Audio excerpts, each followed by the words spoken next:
So Newcastle United fall to a fourth consecutive Premier League defeat after being beaten 3-2 by Manchester City here at St James's Park.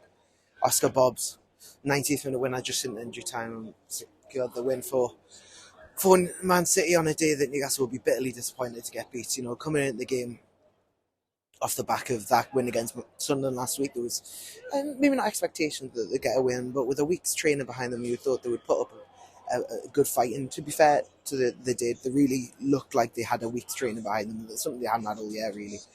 And, you know, they went behind early on, but they regrouped.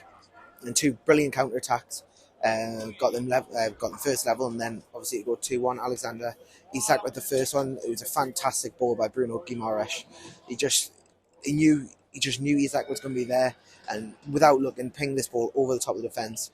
A couple of bounces, Isak took it inside, and he knew he was going to go inside. And Kyle Walker, one of the best defenders in the Premier League, knew he was going to go inside, and yet Isak still managed to find a yard of space, and he curls it into the top corner, give Ortega no chance with that. And then 2 minutes later, after Man City, to be fair, go up the other end, Dubravka pulled off a good save.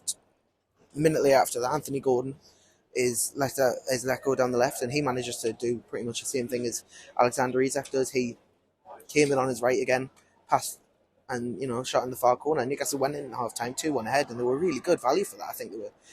Man City, yes, had the chances, but Newcastle were clinical on the attack and on the counter attack, and did really, really well in that first half. It was a really, really good first half performance, and a bit reminiscent of them, in this game last year where they drew 3-3 in that game. But they were very good, and they really took the game to Man City at times. They didn't show fear. They weren't overawed by facing the treble winners, and Pep Guardiola was very frustrated there.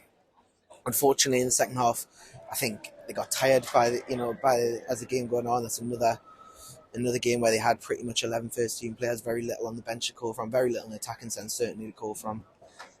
Lewis Hall was their only substitute introduced, and Man City did what they do best. They stayed in the game, they created chances. Kevin De Bruyne's introduction obviously made all the difference for them, and when you can call on someone like Kevin De Bruyne's quality off the bench, that's the level between the two sides. He scored that equaliser as a great finish at the bottom corner, and then he set up Oscar Bobb's winner with a fantastic cross from deep. So, it was one of them days where, like many times we've played Man City, you've just got to marvel at Kevin De Bruyne and how good he is. But another one that you'll feel frustrated for Newcastle. I think you'll feel that Newcastle probably deserved it.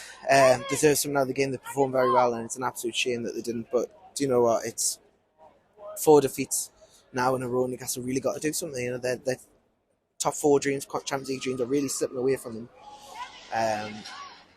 And European football is now going to be very hard to get, and they've now got to beat teams like this. Obviously, they've defeated Man City, but now they've got to go to Aston Villa in a couple of weeks' time. They've got to get a result there. You feel that game against Fulham in the FA Cup, although it's an FA Cup game, that's another huge game for them. So these games can't keep slipping them by.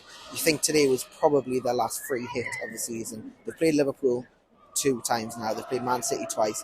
Now you think they've got to go and not win every game, certainly, because they'll do that. That'll be amazing and impossible. But they've got 17 games left. They've got to win the majority of them to give themselves a chance of finishing in one of them European places and really trying to end the season positively, because it's been a tough month or so for them. It's short on the pitch today. They're slowly getting back to what they can be and what we hope this Eddie Howe team can be, because they showed at the beginning of the season how good they can be. Injuries, of course, depleted them and decimated their squad and chances.